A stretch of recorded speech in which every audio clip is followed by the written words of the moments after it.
Hey everybody, it's John the Comic Guy, and I have just packed up the car to bring all the stuff over to Joe's house. So Joe is also known as Pork Roll, Toys, and Comics, and he's having his big yard sale for the year, and we're selling antique toys and comic books. And I'll tell you, it's so great having a network of local people. He's only like 10 minutes away from me, so it's so great having a local network that does stuff like this, right? I have my Garage Con, he's having his yard sale. It's just great. So I'm gonna flip the camera around and show you what I'm bringing, and then we're gonna go unload at Joe's house coming up next.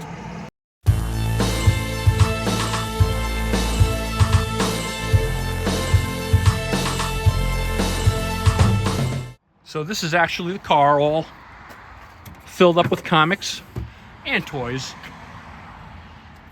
Okay, I'm here with Jay from Bama Fan for Life and with Joe from Pork Roll, Toys, and Comics. I'm gonna flip the camera around and show you our little setup here. It's bright and early, but we're hoping for a good turnout. All right, this is my stuff. I only brought a few boxes just because I wanted to focus on the 3 for $10 and 5 and higher. And honestly, my SUV couldn't hold much more. This is Joe. What's up, guys? He's going to be doing a live Whatnot stream. He and Jay from Bama Fan for Life, they're really kick-ass Whatnot people. I'm still in my embryonic stage. I think they have like in the thousands. Like I think they're in like 5,000 to 7,000 viewers, followers. I think I might have like 8, but I'm getting there.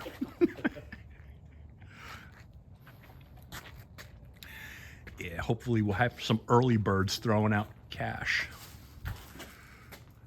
G.I. Joe, look at that. These guys are like insane with toys.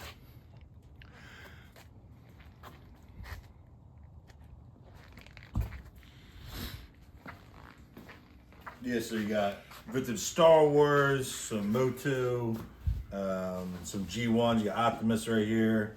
This is from Taiwan. It's a robot, 1984 with the box, really minty. So I think, that's like a $50 robot right there. Nice. And got some Nintendo stuff. A PS4 I'm selling. Got some old Atari games. I love it. Hey, and brother, do me a favor. Can you explain what you say G1? That's like Generation 1, right? Generation 1, yeah. So you got like Dinobots, Slag, the Optimus Prime, the G1. These are newer. This is Beast Wars. This is from like 1996. So it's not really a G1, but G1 came out in the early 80s. So these are the G1s right there. Would you say generally G1s probably don't look as good, but aren't more valuable because they're older? See, I like the look of G1s. Like the more robotic, like these ones are like more, the newer ones are like more curved. But I like the die cast and the heavy. There's no die cast in it. It's all made of heavy plastic. Whereas the G1s are all like That's metal, huh? Yeah, that's all die cast metal. That's die cast metal. So I like the G1 looks better because it's solid and to a scale of value, how much is a G1 worth more than G2? Oh, like big time. So like if Optimus Prime is complete with all his weapons and everything like that, you could probably get it for, I don't know, maybe over $100. Nice. This one just without its weapons and everything like that, that's maybe like $30 or $40 for him. Oh, nice. But yeah, it's all about the weapons and accessories. You got all that, like any action figure, Star Wars or G.I. Joe, you get all the different. A lot of times you're paying more for the accessories because you want to complete it than the figure. Oh, nice, Yeah. nice. Gotta love Transformers. So, all right, I'll see if I get some more video in a little bit. Very nice. I just got to tell you. So I am making more here at Joe's garage sale and Whatnot than I do at my own Garage Con. So Plus he sold all his man comics. He hates them. it just blows me away. But I'll just give you the summary when I get home, because I did buy one toy from Bama Fan for Life. So everybody, give these guys a follow. I'm gonna again pull up their pictures so you have it. Give them a follow, but I'll give you kind of a summary of my day. I have to once again give a major shout out and thank you to Joe from Pork Roll Toys and Comics.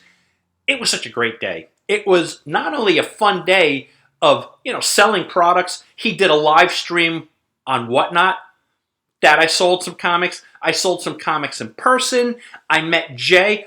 Actually, I've met Jay before, but this is the first time with any kind of time we had a chance to really BS and connect. So these guys are great. If I haven't impressed upon you enough to set yourself up, if you can, with a local network, it's not only a trading network, but it's just a network of people, friends that have similar interests. I would absolutely encourage you to do so. I would say last year sometime, I connected with Joe, right? He bought comics out of my garage.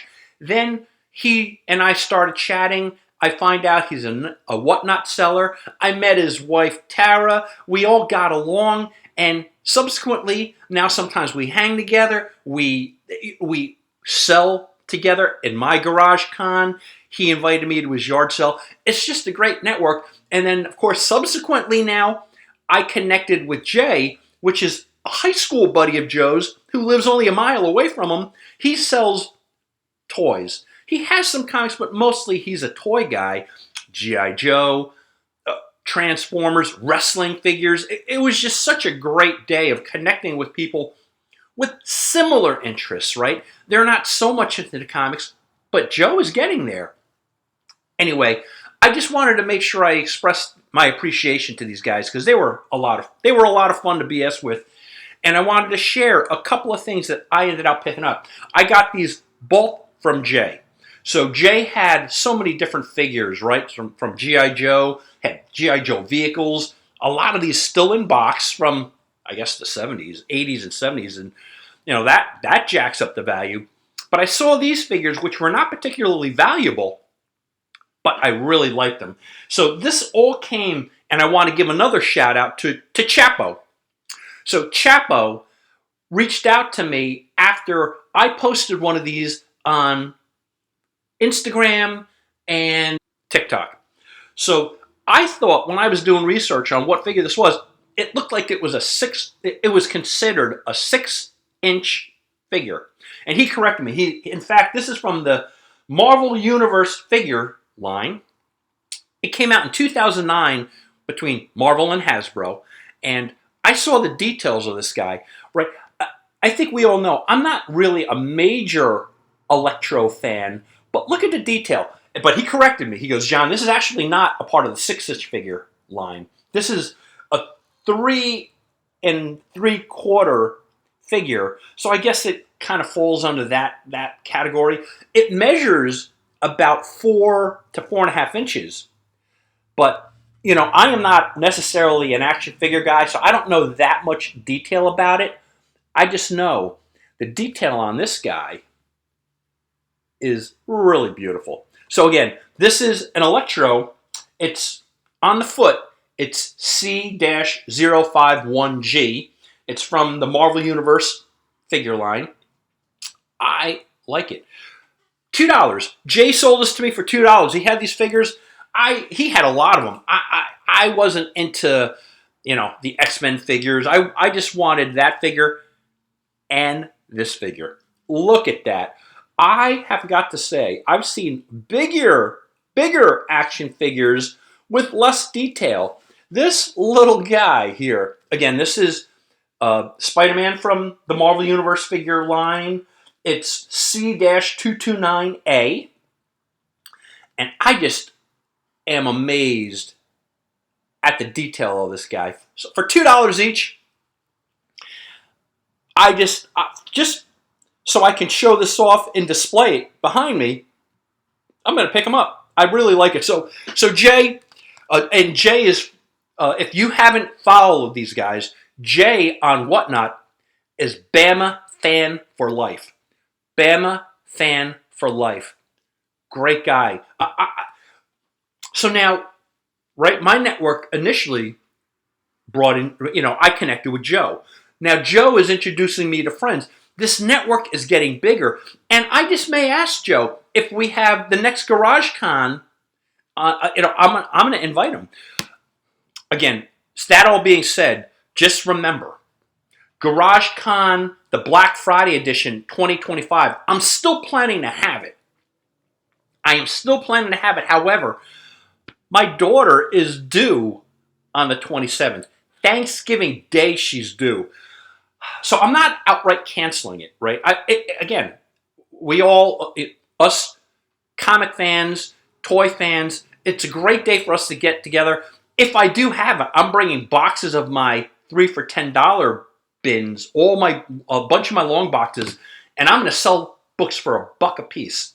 Sorry, dozens of boxes that are dollar boxes just for that one day. Otherwise, these are 3 for $10 books.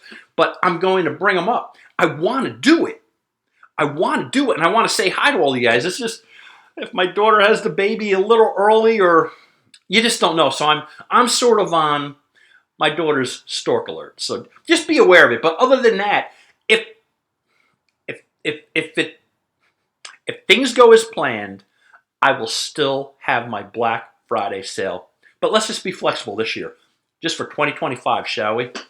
Last but not least, I wanted to share this because this had nothing to do with the yard sale, but I think it's just so cool that I touch hundreds and hundreds of comics, weekly, daily, right?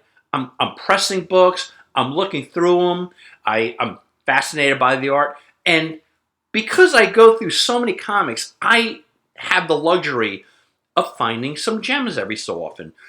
Even gems that I would consider books that are really not that coveted or valuable, but they have misprints. So this Cloak and Dagger number 5, this is actually from volume 2. I was pressing it, and as I'm opening up the cover, I find it's a double cover. I love double covers. So where this was going to go into my 3 for $10 bin, it quickly became a part of my private collection for now, right? I always reserve the right to say, hey, later on I'm going to put this in inventory, but I just always have that fascination with double covers. I love the fact that I just randomly, as I'm pressing books or I'm flipping through them, find a double cover. So, Cloak and Dagger, number 5 from volume 2. This also actually is a key. It's the first appearance of Mayhem, Bridget O'Reilly. But for me, this would clearly just go into my common 3 for $10 bins if it wasn't for a double cover. And both the inside and outer cover are 9.2. So it's not perfect, but it's a double cover. Anyway, thank you so much for joining me today. Let me know in the comments section, have you guys set up your network yet of buddies? Have you done yard sales, garage sales? Are you doing comic conventions? Do me a favor, hit the like button. Share this with anybody you think that's going to be interested in toys, comics, collectibles. Certainly make comments. Let me know, are you picking good stuff up? I'm also considering of doing some live streams on YouTube. Again, I'm still dabbling in whatnot, but it's just so funny that one day hanging with Joe, because he has so many followers, I made a couple of $100, between whatnot and direct sales, where I very rarely hit that on whatnot by myself. It's just I just don't have that many followers yet. So yeah, I'm considering alternative methods of comic book placement, so to speak. So let me know what you guys are doing, and obviously I would certainly encourage you to please hit that subscribe button. Everybody, I thank you so much for your time, and I will talk to you soon.